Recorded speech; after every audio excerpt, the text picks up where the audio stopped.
Hey guys, and welcome to Besterday, where nostalgia reigns supreme. I'm Bianca, and I'm the ultimate 90s baby. But before we get started, I want to introduce this week's co-host.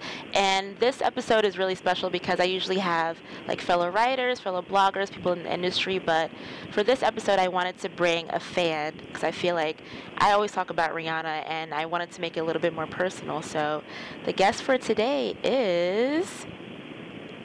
It's me. It's Vaun. It's me, Vaun, and I'm honored to be on this week's episode. Yeah, so tell the people a little bit about yourself if they don't know who you are. I mean, they should if you're on Twitter. Well, a little about me. I'm Jamaican. I'm a Rihanna fan. I live in Atlanta. About to be 25, and I'm just so happy to be a part of this podcast and working with Bianca. Yay!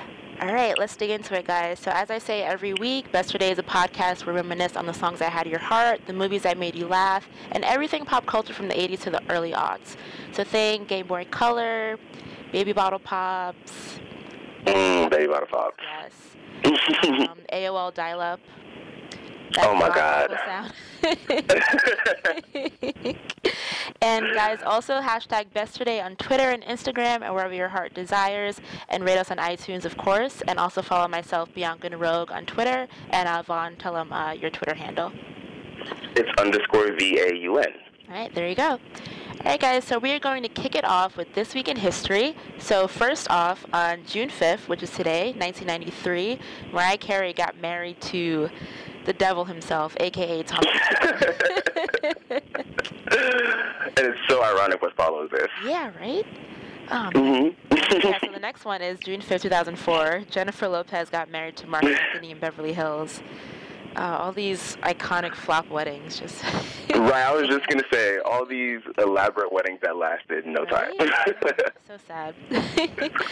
Next up is June 6, 1983. The Reading Rainbow premiered on PBS. So I haven't watched the show. I mean, I watched it when I was a kid, but I was looking through... I was just going to say that. I don't remember much about Reading Rainbow. Yeah, I was looking through, like, what happened this week, and I was like, Reading Rainbow? I haven't seen this name in forever. But, like, I was such a nerd when I was a baby, so, like, I watched, like, all, like, the educational programs and stuff. Really? I was the complete opposite. I think because I grew up, like, I lived in Jamaica until I was, like, 7 almost. Yeah. So that portion of, like, childhood, there was no Reading Rainbow. Like, I never got into Barney, any of that stuff. Like, Barney was... Never. Do you know what I was watching at that time? Passions. Like, my aunt was watching Passions, and I was watching Passions. Stop. Passions? I think I started watching that when I was, how old was I? I had to still be in elementary school. Like, we definitely were. Yeah, because you said 25. I'm 25 as well. So I think, we're on that same age group, and we shouldn't have been watching that show back in the day. It was inappropriate. Absolutely not. Yeah, that was a bomb soap opera. I missed that. Absolutely. Yeah. All right, guys, next up, June 6, 1998, Sex and the City premiered on HBO, and that's still one of my favorite shows to this day. Absolute, the GOAT. I love that show. It's like the white girlfriends. Oh, for sure, yeah. That's a good way to put it, actually. It's spot on. That's always how I've seen it. I've never seen Girlfriends as, like, the white Sex and the City. Mm-hmm. I've always seen Sex and the City as, like, the white girlfriends. Yeah, it's a perfect way to put it. And on June 7th, 1958, the iconic Prince was born. Happy birthday, Prince. We all miss Legend. You. Yes. Yes. June 7th, 2002, Kim Possible premiered on... My childhood. Yes. I mean, that was a time where Christina Milian was, relevant and was doing... I was literally just going to say that's the best thing. Outside of Zipper, that theme song is the best thing Christina Milian has ever done. Like, I don't think she could ever top that. I mean, I feel like she can at this point. Like, no one's checking for her, but during that time, she was popping. She was. Yeah. And last but not least, June 8th, 1977, Kanye West was born. My estranged father. May he rest in peace. Oh, shit. Thing is, I used to stand for Kanye. Like, you guys know, if you follow me on Twitter. Like, people don't understand. Like, I went to the Glow in the Dark tour. I just want to say it changed my life. Like, I got to shake Quincy Jones's hand. Oh, wow. Like, literally, like, I was so floored after that concert because it was Pharrell, Rihanna, and Kanye West, like, and Lupe Fiasco so all how at do you once. get better than that, especially during that time? Right. Like, that was his peak. Like, amazing. Kanye, we miss you. We do. All right, guys, so we are going to kick it off with the nostalgic news segment. So I don't know if you heard this, but Tia Mowry, she says she wants to reboot Sister Sister. God, no. Yeah, and I don't know why. The thing is, I say this all the time. I talk about these reboots on this podcast like every single week because clearly Hollywood doesn't have any like creativity. They have no ideas. And Nothing. Like, yeah, just leave the past in the past. It was good during its prime. Like, no one's checking for it anymore. Right. But yeah, she's saying that her and her sister Tamara, they're trying to look for a director, a producer, try to make it work, but they're like struggling to get it like off the ground. And I'm like, for me, it doesn't need to happen. Yeah, I'm like, that's a sign that it shouldn't happen if it's like struggling for it. But yeah, we actually, especially because go ahead. You know what I think is gonna make it bad? Like, I feel like the worst part about all these reboots is they keep trying to aim them to children. That's the thing. And fun fact is, these kids do not care about any of these people. Like, it's pointless. If you're gonna bring back Sister Sister, they need to be in their mid-30s. They need to be dating. They need to be single. Maybe one of them can be married or something. But that's the only way it'll be kind of engaging. Yeah, I totally agree. Like, make it more like relevant to the times. Like, not try to make it too nostalgic. Yeah, I totally agree with that. Right. Yeah. So next up, Stan, courtesy of Eminem, is now added to the dictionary. And then when this news got published, people were like, I thought Stan came from, like, you know, like the pop culture world, but no, it was like Eminem, he brought that to the forefront. I mean, you know, like these kids, they don't know anything nowadays. I was just going to say that anyone who said that has to be under the age of 21. Oh, for sure. Like, you have to be. Yeah. Like, where were you? Like, because the song came out in 2002. I'm like, how do you not know Stan? But yeah. And everyone remembers that video, and, like, it's just Dido. It was perfect. Yeah, and that's actually one of my favorite Eminem songs. I used to be a huge Eminem fan, too, so. Me too. Yeah. All right, so breaking news, everyone. Fergie is no longer a part of the Black Eyed Peas. Back to the old days for them. No. It's like back to square one. Yeah, I mean, they've been without a female front for a long time, but apparently she wants to continue working on her solo career. I mean, I don't know how that's going. Honestly, that's a horrible idea. Yeah. I'm sorry. I'm sorry. Yeah, I mean, I think she should stop now. Like, she's been trying to kick off, like, this sophomore album for how many years, and it's just not working out. Forever. Yeah. Like, girl, just give it up. Just, you know, just hang it up. Be happy to Josh, you know. With right. Have some children. Do a Black Eyed Peas reunion tour. Like, not everyone needs to be a solo star. You had your Lauryn Hill moment. Leave it alone. Yeah. And, so we're actually talking about making shows, you know, a little bit more modern to keep up with the times. And Raven's Home, which is kind of it's not a reboot, but it's like a sequel to That's So Raven, where Raven and Chelsea, they're now divorced, they're grown women, they both have kids, and now they're living together. And Raven's son, Booker, he's actually going to inherit his mom's, like, psychic abilities, which I think is cool. It's kind of like passing down the crown. I agree. Yeah. The trailer looks really nice. Did you like the trailer? Yeah, I thought it was really cute. I think so too. I don't see myself watching it all, but I do appreciate that they didn't like try to carbon copy a show. Yeah. They put some nice little twist in there, and it's good to see that Raven still has a comedic bone left in her body because Lord knows. We almost lost her for a minute. Right. But I think actually you just reminded me, it's kind of the similar vein of like Girl Meets World, like that's more targeted to younger audience. Yeah, so I feel like with Raven's Home, that's going to be more for the kids. Like they could enjoy that. Yeah. So guys, hashtag Besterday. Let me know if you guys are into all of these reboots, these never-ending reboots. Let me know on Twitter. And all right. Let us know.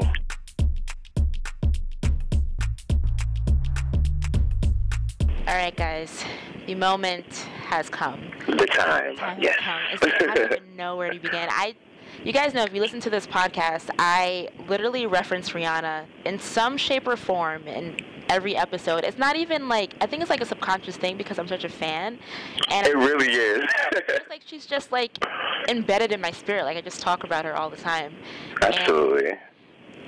I can't believe we're celebrating Good Girl Gone Bad. It's turned 10 years old, and I still can't believe it's like every time I hear it, I'm like, oh my God, I feel so old. I know, right? Like, it's like, oh man, but crazy. yeah, it's been so long, right?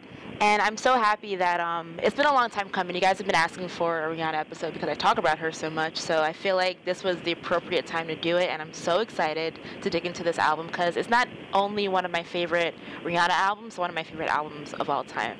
Period. Yeah, yes. Exactly. So, can you let me know, like, what was the first time that you were introduced to Rihanna? Do you remember? Oh, I remember it like literally like it just happened. Mm-hmm. I remember coming. I had just moved to Atlanta. Was I in 7th grade or 8th grade? One of the two. I was in 7th grade because I was trying to replay. And I remember getting off the bus, coming home, turning on MTV. Like, that was the routine back in the day for the younger children who didn't know. Like, you came home, you got your snacks, you either went outside and played, or you turned on MTV and watched TRL or something like that. And it was actually MTV Jams. It wasn't even TRL. And I remember her face came up, and I was like, "Oh, she's pretty." Because, you know, that's like the intro of the video. She's like, "More time, music's too low. I'm going to turn it up." And I remember watching the video and, like, not moving for the entire time and being like, "Oh, my God, what?" Because being Caribbean, we had never had representation. Like, for young Caribbean people, I feel, we had Sean Paul, we had us and Man. Shaggy, but it was like, right, we had those little waves. Like, no one that we could really relate to. Exactly. Yeah. And I was like, oh my God, a cousin. Like, that's my cousin. I think, the first time, I mean, it was definitely fun to replay what I saw her on TRL, but I must say, I gotta admit this, when I first saw the video, I thought, you know, she was cute, she had a pretty face, she could dance, but during that time, I just saw her as, like, any other singer at the moment. Yeah, because there was a bevy of them. Like, between 2002 and 2006, we got drowned with new artists. Like, especially new females. Absolutely. Brooke Valentine, Sierra, Cassie, Rihanna, Tierra Marie. Like, there were so many. Like, it was a lot. But I think definitely the moment that I became a fan was with Good Girl Gone Bad, because with Music of the Sun and A Girl Like Me, those were okay. It's easy to be a fair weather fan during those times. Yeah, exactly. For those albums. Yeah, and I felt that she wasn't giving her all, and I was like, oh, I don't know if she's gonna last. Like, I don't see this anywhere. But then when the world kind of stopped, when Good Girl Gone Bad came out, because it's like, oh, absolutely, wow, like, she just did a whole 180. As soon as she cut that hair, she's like, you know, bitches, I'm here to stay. Right. And then 10 years later, that was when she kind of, like, grabbed the industry by its neck and was like, whoa, bitch, pay attention. Like, I'm not playing any games anymore. All right, so we're going to, like I always do with all these appreciation episodes, we're going to go through each track and kind of say, you know, what we feel about it, if it's our favorite song, if we didn't like the song. So we're going to kick it off with, yeah, Umbrella. I mean, like, what do you say about Umbrella? I feel like that's one of her signature songs, I think. Absolutely. Yeah. It's iconic. And it's one of those songs that I'm going to be 1,000% honest. I don't make myself listen to, but it's whenever it comes on, I instantly, like, smile and just, it's very nostalgic. You just feel good listening to it. Yeah, like, when I saw her on the Anti-World Tour, like, she performed, and I was like, oh my God, like, this is bringing me back to, you know, like. Right. But it's not one of those songs where I'm like, ooh, let me listen to this, like, on my iPhone on the way to work. Yeah. But, I mean, it's definitely, you know, a major song. I think it was 6 times platinum. Like, it's just, you know, an undeniable hit. It broke Whitney Houston's record in the UK for weeks at #1. Oh. And it was the first time that record had been broken, I think, like 20 years. Or something like, well, no, I'm like, at that time it was probably like 15 years. Wow, look at that. So, yeah, her art making, you know, steps into becoming an icon. It's crazy. Right. All right, so next up is Push Up On Me. I think the song is so sassy and cute. It's so fun. I love it. Yeah, I feel like I love Push Up out On of Me. like all of these tracks, like Push Up On Me, and we'll get into Breaking Dishes too, but I think those 2 tracks are like more of like on the underrated side of the album. Yes, absolutely. Especially Push Up On Me. Totally agree. All right, so next up is Don't Stop the Music. One of my favorite jams, Turn Up too. Absolutely. And let's just discuss how, like, Rihanna really did like, and people don't give her, well, I used to say this a lot, that people don't give her enough credit, Yeah. but I will say, with this 10-year anniversary, I was kind of mind-blown by, like, all the credit people gave her for not only that album, but what that album did to the industry, for sure. Because it was around that time, between her and Justin Timberlake, where, like, the industry went from being very urban. Like, do you remember when Britney Spears was teaming up with the Yin Yang Twins, and, like, everyone was just, Christina Aguilera and Nelly had songs together. Right, yeah, it was very urban. And, like, with Don't Stop the Music, like, Fenty kind of stopped the industry for a second and was like, whoa, this is what's going on in Europe, and everyone else needs to pay attention. Yeah, like, she brought that sound to the stateside, which was awesome. Because, like, definitely, being a black woman, you don't see, them stepping into that, like, Euro dance trend. Right. Yeah, that was very fresh for her at the time. Yeah, and I love that. I mean, it's produced by Stargate. I mean, they produced, like, a ton of her hits. So, I mean, that was... I was going to say, Stargate and Rihanna together is magic. Perfect harmony. Yeah. Yeah, and I love the Michael Jackson sample, the one to be starting something. Perfect, yes. It was nominated for a Grammy. Like, there's so many amazing things about this song. Yeah. And it still feels just as good as it did back then. Yeah, like, just as good. That's the thing about this album, I think. Like, it doesn't feel as dated as, say, like at all, or a girl like yeah. It still definitely holds up. I play it all the time. All right, so next up is I'm breaking dishes on your way all night. All night. Yeah, I remember when I heard this, I was like, oh shit, Rihanna's about to cut it. Right. I was like, okay, wait a minute. That's definitely one of my favorite, I think, definitely one of my favorite Rihanna songs of all time, because she's just... Yeah, it's an absolute fan favorite. Yeah, it is. It's such a jam. Well, a song that I didn't really like at the time. I still don't like Shut Up and Drive. I feel like Shut Up and Drive is the black sheep of this album. Everyone's always like, okay, so I love the album, but what was this song? It's I don't know. It doesn't fit in the realm of the track list. And, I mean... It really doesn't. I appreciate, like, the new wave sample, like, very, like, rocker 80s vibe, but... Right. I don't know. Like, it didn't really grab me. Yeah, the only thing if I'm going to be honest, the one thing I do appreciate about that song is the vocals that we've gotten from it. Without a doubt, she's given some of her best vocals during this song. Like, between the performance on Ellen and a few other places, just solid vocals. Yeah, okay, I'll give her that much, yeah. All right, next up is Hate That I Love You. What do you think about that The song? duet. Oh, I love it. Still to this day, again, it's one of those songs that whenever I hear it, I just instantly feel good. And when she plays it at concerts, I'm always like, do I want to hear this? And then, like, in the middle, I'm like, hate that I love you. Like, just singing and belting. Yeah, I love it, too. I especially love when she sings Neo's part live. I feel like that definitely shows, like, her higher range and, like, how delicate her sound could be. Yeah. That's a really good point. Yeah, I like that. Yeah. And that's also a platinum single. There's so many platinum, multi-platinum singles on this album. Hits for days. Right? Next up is Say It. What? What'd you say? I love this song. Yeah. Again, another great sample. Yeah. Samples Flex by Mad Cobra. Yes. Classic dancehall track. Yes.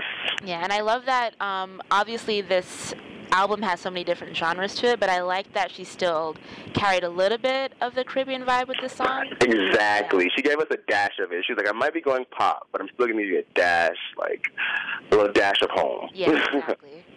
All right, Sell Me Candy. Oh, I love this song. My absolute favorite song. Same, and it's produced by Timbaland. Timbaland actually produced 3 songs on this album, and I think out of the ones that he produced Sell Me Candy, Let Me Get That, and Rehab, and I think Sell Me Candy is, like, my top tier out of those 3. Absolutely. Yeah. Absolutely. Another underrated but gem. Let Me Get That is next. Another sassy song. Yes. She was going all out on this because I feel like when we were first introduced to her, she had a little bit of that kind of swagger, but she was able to kind of bring that to the forefront with this album. So we got all different. Yeah, I always like to say, like, she laced up her boots with this album. Like, she's like, I'm not playing no more. Like, I'm not just trying them on. Like, this is me. Yeah. And Rehab is next. The thing is, when the song first came out, I didn't really like it because it reminded me so much of What Goes Around Comes Around by Justin Timberlake. Ooh, yes. Because, I mean, he co-wrote it, he co-produced it, and that was during the time of Mr. Sex Love Sound. So his mind was in that element, and I feel like absolutely. At that moment, Rehab kind of felt too similar to it, but looking back now, I still enjoy it for what it was. And I think the video made me like it. I was just going to say that. Yeah. The video is honestly the most stunning visual. She looks phenomenal, like, throughout the entire video. Yeah. Oh, man. And, like, I think that's where, like, you kind of got to see, like, the beauty of Rihanna, because when she first started with Good Girl Gone Bad, she had, like, the bob haircut. But then once when, like, she did Reloaded, the reissue album, she cut the hair even shorter, and you got to see, like, her eyes and her features. Right. Yeah, I definitely love the video. And who's it directed by? Oh, Anthony Mandler. He directed all her. I was just gonna say that's like the beginning of their like relationship. Because after that, oh my god, it's like only up from there. Right. Next up is Questions Existing. What do you think about that one? When it first came out, I was kind of like, whoa, this is throwing off my vibe. I was bopping. What are you doing? But I grew to really appreciate it because it's very introspective, and it's like they're talking about the industry Rihanna versus Robin, who she actually is, and just the difference between the two and how it can kind of be difficult to navigate both ends, because she was only 19 when this album came out, which a lot of people don't realize. That's very young. Very young. She was a baby. A baby. Yeah, and I think I appreciate for that song too, because you got to kind of see, like you said, see Robin for who she was, and she was kind of being introspective, saying that she can't find people to trust. She said like in this, when you're in the spotlight, everything seems good. Sometimes I feel like I have it worse, like that. I think that was the moment where she kind of opened up a little bit more. So that, yeah, I definitely appreciated that from her. Next is Good Girl Gone Bad. The title track. The title track, yeah. When that first came out, I didn't really like it, I must say. But really? Yeah, I don't know. There's something about it. I was like, it's okay. Like it didn't really grab me. It's like, oh, that's cute. Yeah, it's great. It does do what it does. But I think, I wrote a piece for Vibe magazine, kind of saying like how brilliant piece, by the way. Thank you. I wrote like how it kind of crafted her as becoming a pop culture icon, and I feel like listening back to that album and hearing the title track last, it kind of summarizes her whole point of her era. Yes, yeah. I was just gonna say it's really crazy if you listen to that song. It kind of everything that has happened in her life afterwards, she kind of like spoke on before it happened. Like, it's easy for a good girl to go bad, and when she's gone forever. And now we know her as, bad gal Riri. Like, she's been the bad gal ever since. Yeah, that's like her whole brand, which is awesome. Mm-hmm. Yeah.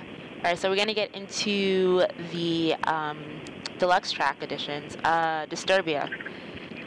It's like darkness. Disturbia. That's a great song to turn up to in the club when it comes on. It's a great Halloween song, I always say. Oh yeah, definitely because the video too. Like I think. Yes. That video, oh, incredible. Was that by Anthony? And I love that she paid for that video. By the way, like she paid for that video. Oh really? I didn't know that. Def Jam was like, we don't really know, and she was like, nah, I got it. She was like, I got the CoverGirl coins. I'll take care of it. Oh. Do you think it's because like they thought it was just too dark for her at that time? I think so. Yeah, because they did take a bow, if I remember reading everything correctly. Yeah. They paid for Take a Bow because she actually didn't want Take a Bow to be released as a single. She wasn't sure if it was going to work because she had been so edgy and kind of like dark and fun, and Take a Bow was very like R&B, melodic, and chill. Yeah. Actually, let's talk about Take a Bow. That's the next one. That one, I appreciate it when she sings it live. I will say that, but Exactly. when it first came out, it reminded me too much of Beyonce's Irreplaceable, and I say that I was because, just gonna say. because Neo wrote both of those songs, so it's like Exactly. they were just too similar. If you listen to We Ride, Irreplaceable, and then take about like all back to back, you're like, okay, Neo, I see what you're doing. Like just sticking to that one sound. Yeah. Right. So definitely, that's not one of my favorites, but I think it's better appreciated when it's live. Absolutely. Yeah. All right, so lastly is If I Never See Your Face Again, featuring Maroon 5. Love. Yeah, that's such like a fun song, and I love when they always perform it is. together. Yeah. They always sounded so good doing it live. So good. Yeah, I totally agree. All right, so we're going to get into the nitty-gritty of this album. I want to know your thoughts on like how you think it made an impact on pop music when it first came out. I think it switched the sound of pop entirely. Like I said, the industry was very urban at that point. Yeah. And it's literally the marker in the way the industry, and not even just music, and fashion as well. If you look at the industry prior to 2007 and then after 2007, it's two completely different worlds. Oh, for sure. Very different worlds. Everyone went more dance, more Euro. Everyone started doing dubstep. Like, there's just so many sounds that she brought and introduced to the industry at that time that later grew legs and became their own massive, genres. And I think the impact it had on the industry is undeniable. Agree. And Absolutely. I think that it was a great look for her because it showed that, I can be a Black Caribbean woman and I don't have to do R&B all the time.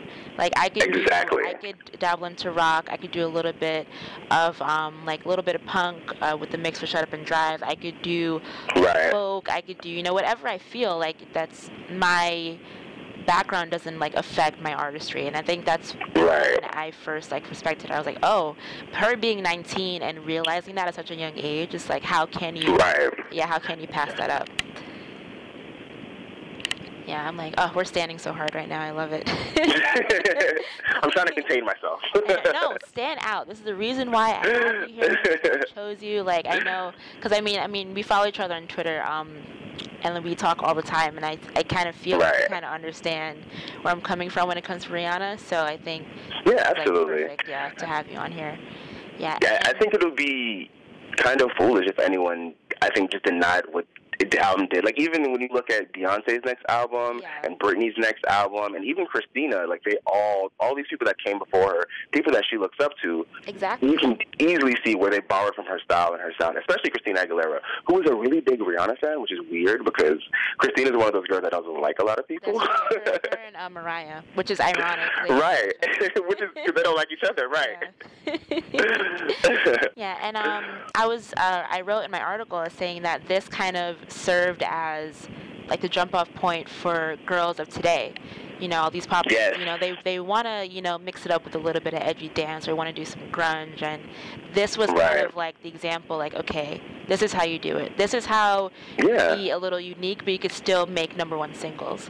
And she brought fearlessness back to the industry. For sure. And I love that, people always source Rihanna all the time. Like, you have Selena Gomez talking about her, Demi Lovato. Trying to think of some other names. Halsey, oh, God, I just, want to throw up that name. But Halsey, her current single sounds like Needed Me. I mean, that's all example that you need. Yeah, and I feel like those girls, if it wasn't for Rihanna kind of, cracking the mold a bit, I feel like they wouldn't be as fearless. Absolutely. To do what they do. Yeah. It's really interesting to think where the industry would be had we never, say Rihanna was just a one-hit wonder. Yeah. I really do wonder, what would the industry look like now? Oh, that's a good point. Yeah. I feel like they probably wouldn't take as many risks, I think. I don't think so. Because even on social media, Rihanna was the first A-list celebrity to get on Twitter and be like, what's up? Just I'm not. Exactly. She was talking to fans. She was following people. She was dragging Sierra. She was doing whatever she felt like doing. Exactly. She set so many platforms, and I feel like a lot of people don't. Even publications, I won't call the names out, but some people that I know, they won't give her I mean, the Grammys, obviously, and I wrote an article about that, which I was very annoyed about. And I feel like they don't. She's been around this game for so long, and they don't give her the credit that she deserves. Like, she literally shifted the industry by herself. And it's like, how do you not see that? You know, of course Beyonce's doing it, but, I mean, I don't like to do the whole Rihanna-Beyonce thing, but I feel like... I hate it so much. I hate it, too. It's just like, I feel like they respect her more. I don't know why. Like, maybe in some ways I feel like Beyonce is safe. I might get a little hate for this, but she does a little bit more safe moments than where Rihanna is just like, you know, I'm just going to go for it, and if it doesn't work, it doesn't work, but at least I tried. And I feel like... Yeah, I think... Yeah. I think the thing with Beyonce is she's bred to be an industry star, whereas Rihanna is not bred to be an industry star. She's a girl from Exactly. She's a girl from the island who we literally saw grow, and we saw her develop. She didn't spend her entire career in voice lessons or in dance lessons. She had an actual childhood where she could, like, explore and live, and we've seen her create her own stardom and create her own lane and brand herself. And instead of conforming to the industry, she's always been able to stand on her own and be successful at that. And I think, especially for some of the older people in the industry, it can kind of be like shocking, or it can kind of be like hard when you can't control, you can't call, you can't really put a pin on who or what an artist is. Yeah. And she's kind of made her career by doing that, being uncontrollable. I totally agree. Yeah, so, I'm like getting so worked up now, okay. I love this. Yeah, so we're going to actually dive into the best live performances. And you and I talked about this on Twitter when I posted my list, and you had some additions to it, so I want to dig into that. Yes.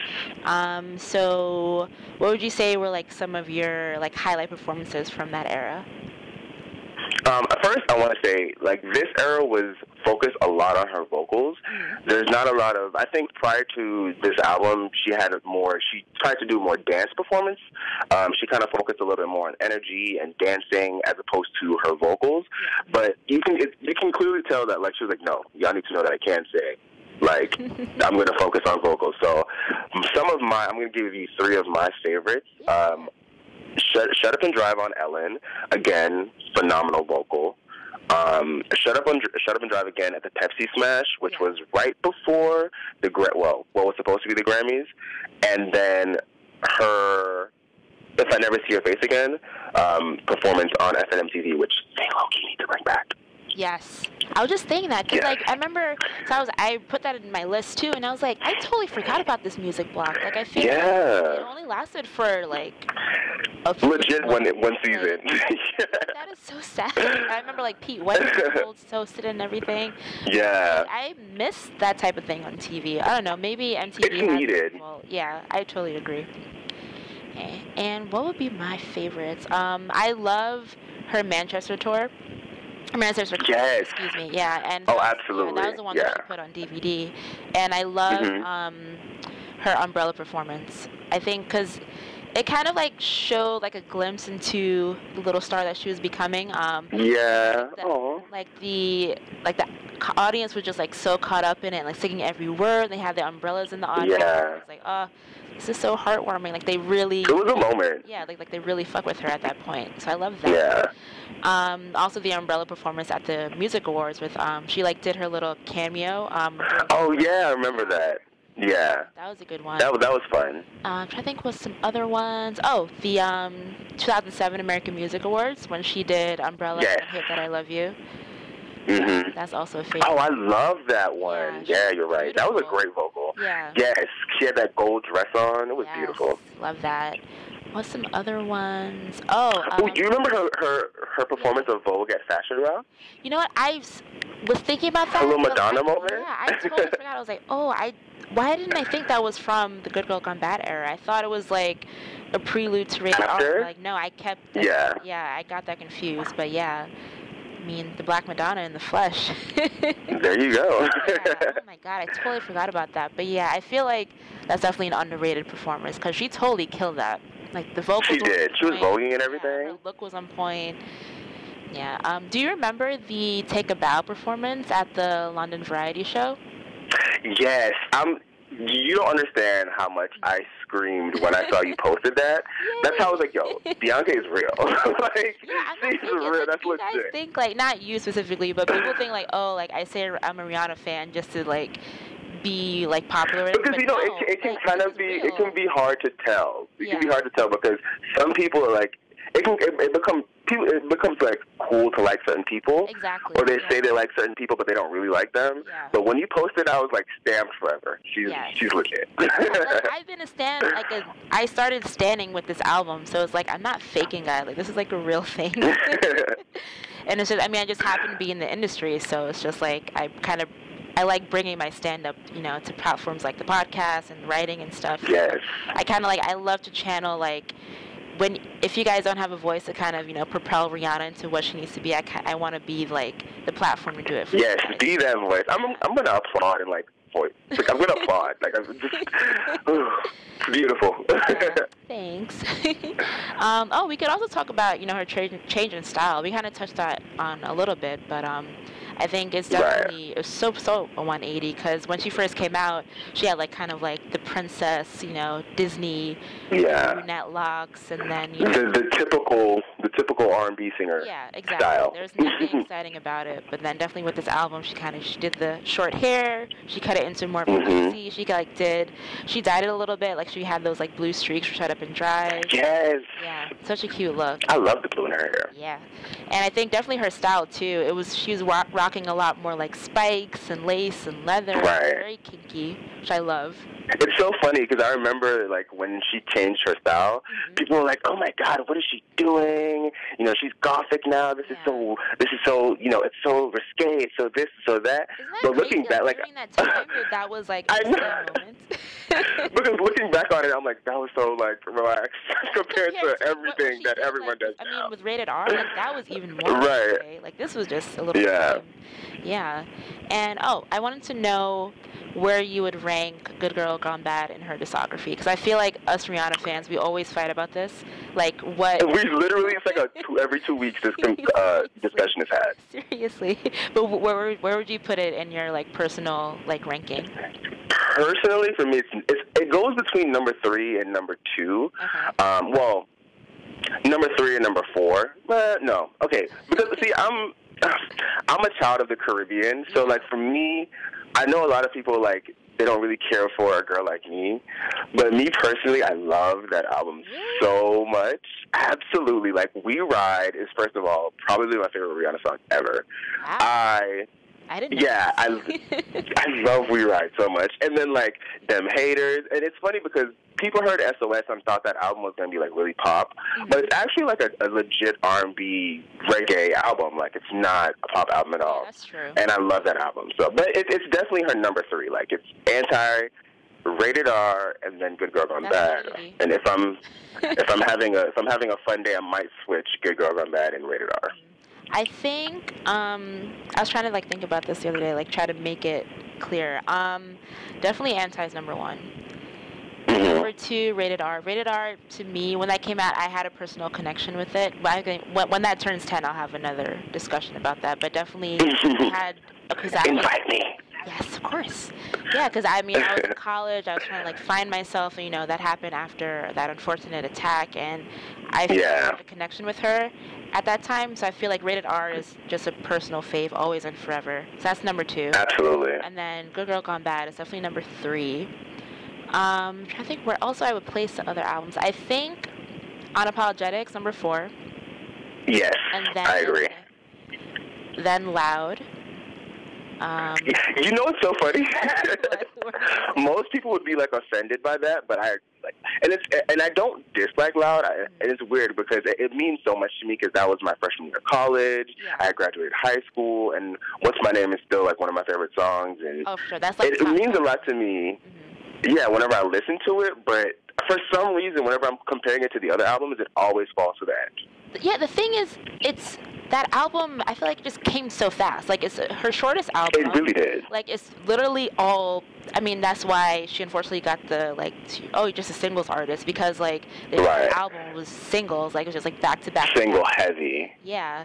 But I think I appreciate a lot more, for, like, the whole era, like, her having the red hair and being, you know, happy and free. It was, like, another revelation. It was, like, I compare Good Girl Gone Bad to Janet's Control, and then Rated R was her Velvet Rope, and then Loud. Ooh, yes. Yeah, and then Loud was her Janet era, like being like so happy. I love it. I'm loving this. I like that. Yay. That's a nice correlation. I always thought about that. Like, that's her kind of trajectory, because I always compare her. Like, she was kind of in the same lane as Janet when she was younger, and also Madonna, of course. But kind of.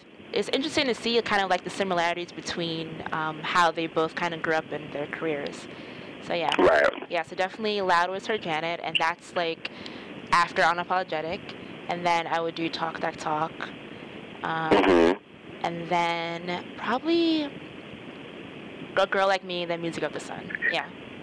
Yeah, that makes sense. That makes sense. Yeah, so is there anything else that we forgot about this? I feel like we touched on a lot, but I don't want to, like, miss out on anything. I'm trying to think.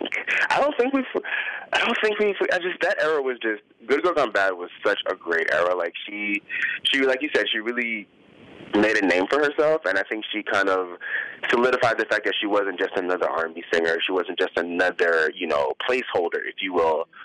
But she, like, really made it, like, she stepped out and she owned herself completely. Sure. Yeah. Oh, I also wanted to bring up that I personally feel like if it wasn't for Good Girl Gone Bad, such a tongue twister to say, we wouldn't have gotten Rated R. We wouldn't have gotten... Oh, absolutely not. It's just, like, that was kind of, like, her kind of, like, breakthrough into becoming more edgy and, like, taking more risks. And I'm so glad that she did that at such a young age, because we got to experience all these great albums after it. Absolutely. Yeah, for sure. It set the platform for her in the industry to, like, be able to do those things. Yeah, definitely. All right, guys, so that is a wrap for the Rihanna segment. Hope you guys enjoyed it. Hashtag Besterday. Let me know what your favorite songs, favorite eras, like favorite memories from this era. And we are going to get into my favorite portion of the podcast, the Song of the Week.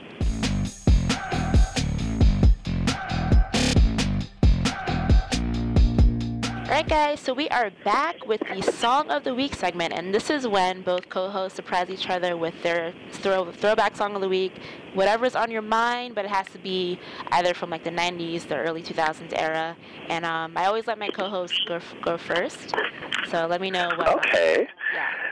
I'm gonna, in the vein of women who weren't afraid to be edgy and weren't afraid to own their sexuality and, you know, be bad girls, I'm gonna go ahead with Willa Ford's "I Want to Be Bad." I love that song. Me too. When I talk about Willa Ford, people think I'm crazy. I'm like, no, she had a moment. She legit had a moment. You know, the thing is, so many people think this is Britney Spears for some reason. I don't know why, but like, I don't know why either. Since I've gotten on Twitter, I would always bring this song up because it's legit one of my favorite songs. And people would always be like, "Oh my God, wait, that wasn't Britney Spears?" I'm like, "No, that was Willa. That was Willa Ford." Yeah, she had "I Want to Be Bad" and "Did You Understand That?" Like, those are her two hits. Yes. Yeah, Willa Ford. You know, I've been trying to track her down so I could interview her because I have... Do you know she's an interior decorator now? Yeah, I know. I looked that up. I tried emailing them. It's like no response. But like it's like in the back of my mind, like always trying to like get her on because I just that would be a fun interview. Yeah, for sure. Yeah, so keep your fingers crossed for me because I really want to track her down. Yeah. I got you. I'll pray on that one. Okay, so I think my song of the week, I always think about this like super last minute, but I think I'm going to go with like a female power too, and I'm actually going to choose Fergie's Fergalicious because that song... Nice! Yeah, that song... I love that song. In 2006, like around the same era as Good Girl Gone Bad, and that song is just a bop. Like, Fergie was so sassy and just like hitting it hard, and I think I definitely know like all the words to that song. It's kind of embarrassing. Me too. But it's good. Do you know? Okay, so anyone that knows me knows I grew up in South Florida. After I left Jamaica, I moved to South Florida. And do you know what a chonga is? Wait, say it again? Do you know what a chonga is? Chonga? No. Okay, so chonga, it's a term. It's a term for Spanish women, Okay. especially for lack of better words, they're basically ghetto Spanish women. They're you've seen them before, or cholas. Oh, chola. They're like the They call them chongas in Florida, but there's a version of that song called Chongalicious. Oh, In your spare time, look it up. It's hilarious. okay, yeah, that Hilarious. definitely sounds amazing. So, but yeah, definitely Fergalicious is one of my favorite Fergie tracks. We shall see if she even tries to like come out with something fresh like that. So, Godspeed. Lord willing. All right, guys, so that is a wrap for this week's episode of Besterday. Thank you so much, Vaun. I love having you on here. I mean, we talk all the time on Twitter, so just glad to, actually have you on this platform. And I hope you enjoyed it. Yes, I did. It's an honor, honestly. Thank you so much. Oh, for sure. And, it's been fun. Yeah, and I love that I actually got an actual fan on this podcast. It's my first time doing it, so I think it was a cool interest, and I hope you guys enjoyed it too. So once again, hashtag Besterday on Twitter and Instagram, and also rate us on iTunes, and make sure to follow myself on Bianca and Rogue on Twitter. And say your Twitter handle again. Yes, you guys can follow me at _VAUN. And also, I want to shout out my podcast. Oh, yeah, totally. Yes. It's called Can You Not? It's called Can You Not? I host it with Bree. So it's kind of funny that I'm doing this with Bianca, because B and Bree. Yeah. Anyway, it's called Can You Not? You can follow us on Twitter at podcastBYN. Yeah, and I'll definitely include your podcast link as well when this goes live. So definitely, Thank you. Yeah, if you haven't been listening to Vaun and Bree's podcast, they are hilarious. You think they're hilarious on Twitter, like on the podcast? Thank you. Like another level. So definitely follow those guys. All right, guys. So I will see you back again next week. Bye. Bye.